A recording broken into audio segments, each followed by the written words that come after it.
taniman. Magparami pa lang muna tayo ng luya para sa susunod. Ito yung kasama ko. Nagpiko rin. Dalawa lang kami muna. Pikuhin muna namin para bukas or mamayang hapon maglagay na kami ng tanim.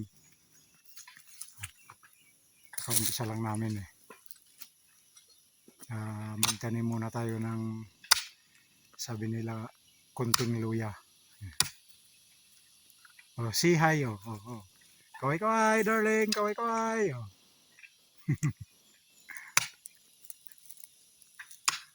Ito yung tataniman namin.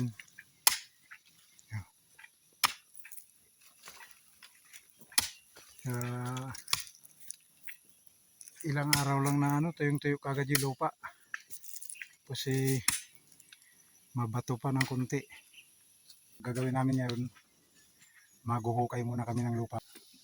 Matigas pa rin yung lupa.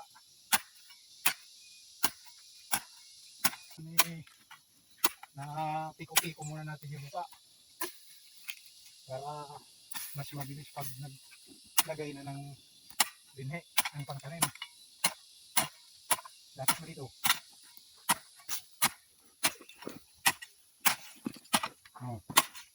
Mabato.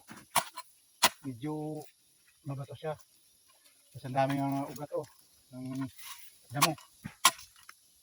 Tanim namin na luya, mugmog.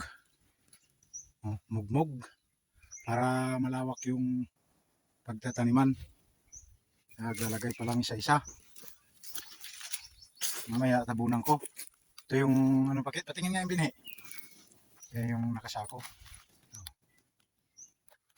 Katapos na mailagay ito, tatabunan natin para hindi siya mabilad sa araw.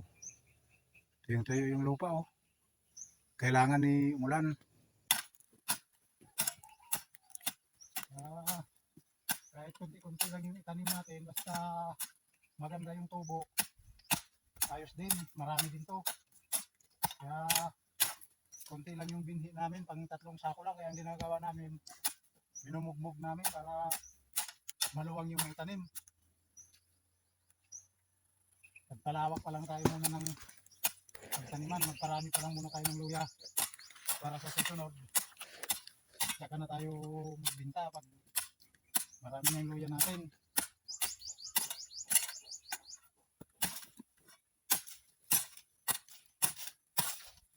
Wow, ang sakit sa kamay.